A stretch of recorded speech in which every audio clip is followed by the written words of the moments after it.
There once lived a king in the Isles of India whose reign produced an age of great wealth and bliss. But one night, despite his piety and his kindness, despite his loyalty and his love, he found out that his wife had betrayed his trust, so he put her to death and became possessed by jealousy. And from then on, each night he took a new bride for company, but killed her at dawn to preempt what he saw as her inevitable infidelity. And in time, the kingdom began to run out of young women, and many young women ran out of the kingdom. But one brave, highly educated young lady volunteered to save her peers from an appalling fate. Her name was Scheherazade, and she had a scheme up her sleeve. On their first night together, as the king and she prepared for sleep, she began to tell him a story of a pauper with a secret map, a genie with a golden lamp, and a villain with an evil plan to destroy the world. And at the moment when the plot reached its peak, she stopped to remind him that they needed to sleep. And though he begged her to complete the story, she persuaded him to wait. So she lived to see another day. And every night that followed, she finished one story and began the next, always leaving the king desperate to know how the story ended, which meant that her execution was consistently suspended, night after night. She'd hold him tales of sailors and thieves, of ghouls and viziers, of sorcerers, pirates, deceit. And he was so mesmerized that she survived for 1001 nights, which is where the famous collection of tales penned in the Islamic Golden Age got its name. And beyond a series of individual stories that have lived beyond this medieval collection, like Aladdin, Sinbad, and Ali Baba, it is the collection's use of suspense as a narrative strategy that left its impression on Western culture. From comics to serialized literature and cliffhangers in films, suspense has become perhaps the central convention for compelling storytelling, and the three most simultaneously irritating and captivating words to appear on a screen at a moment of peak anxiety are "to be continued," which leads us to a moment of high-stakes confrontation that takes place before the eyes of the nation when two cousins come face to face amidst accusations of mutiny and abuse of power. Korach rallied a rabble of rebels to dissent against what he presents as a dictatorship. Kulam kadoshim, we are all holy, is their rallying cry as they indict Moshe of prejudice and nepotism. Korach calls out, Madua titnasa'u al ka'al Hashem. Why do you elevate yourself above the congregation of God? And as the people stand, struck by awe, ready and expecting Moshe to reply with force, they wait with bated breath. And he says, Boker. We'll deal with this in the morning. In other words, he says, to be continued. And this is our question. Why, at this moment of breathtaking allegations and spectacular accusations, does Moshe make the nation wait? Why not nip this rebellion in the bud? Why not silence and rebuff his cousin and company right now? Uncertainty breeds fear and anxiety. Suspense builds stress and unease. As a commercial strategy in the entertainment industry, it may work well, but in reality, suspense can compound fractures and lead to deep distress. So why does Moshe make the nation wait until the morning? And there are two answers to that question that I'd like to share with you, starting with the Korach, for whom Moshe's decision is driven not by a need to build suspense, but by compassion.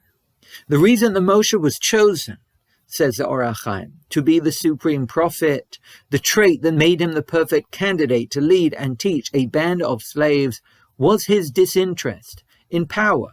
It took a week for heaven to convince him to accept a mission that even a partial narcissist would die for, the chance to topple an emperor, free a people, and earn a place in eternity. And seen this way, Moshe had no interest in his cousin suffering, nor in his opposition's theatrical defeat. His greatest wish was for this conflict to disappear and his enemies to find a path to contrition. So he gave them time to change their mind. In the Orach Chaim's words, Natan lehem zman litmonen b'ma'aseihem. He gave them time to consider their behavior, v'yachzru b'tshuva, and renege on their rebellion.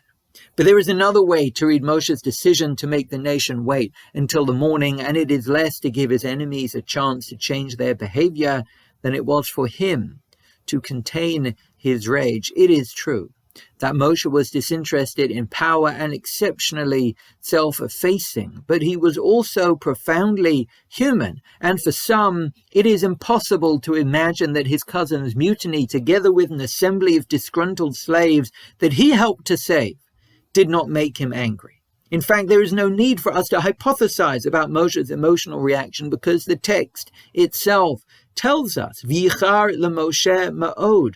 Moshe was fuming mad. So the Portuguese scholar and diplomat Don Isaac Abarbanel seems to suggest that Moshe might have made the nation wait to avoid an angry argument. In his words, Shelo lahochicham b'shad ka'asam, so as not to debate while they were all agitated. Now, last week I cited Chico Marx, so I feel the need to cite Groucho this week, who once said, speak when you're angry and you'll make the best speech that you'll ever regret.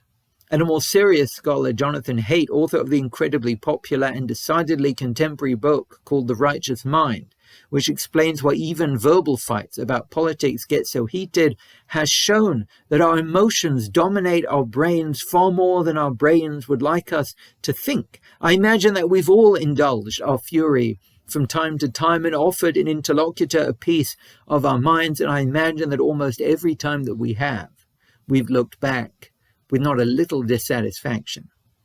As Benjamin Franklin is said to have said, whatever is begun in anger ends in shame. And while that is not always the case, here Moshe could not guarantee that he would not say something in the name of heaven that he would live to regret, so he made the nation wait until his rage had subsided overnight, where away from the spotlight he would find some quiet, sleep, counsel, and privacy. And read this way, the suspense that Moshe generated was not intended to create mass anxiety, but to minimize his simmering exasperation. He did not make the nation wait and risk rebellion spreading for the sake of building anticipation, but to show them that often, despite the strain and the stress of waiting, patience is preferable to instantaneous gratification. And never before in human culture has patience felt so strenuous. According to a recent study commissioned by Microsoft, the average American now has a shorter attention span than a goldfish, having dropped over the last decade to about 8 seconds and continuing to decrease by 88% each year. 6.7 million Americans were examined in another study which showed that on average people will wait patiently for a website to load for a grand total of 2 seconds. After 5 seconds, 25% have abandoned the site, and after 10, half have closed the page, which means that according to someone who has triangulated a series of related statistics, slow-loading websites cost the U.S. economy more than $500 billion each year. Now, I confess that I, like I'm sure many of you, have binge-watched a television series, and I find myself wondering, impossibly, how on earth people, including me, ever used to wait a whole week between episodes to see what would happen next. As our lives become more convenient and time becomes less of an impediment, our impatience grows with an insatiable thirst for food, information, and entertainment. At the end of 1001 Nights, when the king's bride has run out of stories to tell, the king decides to let her live.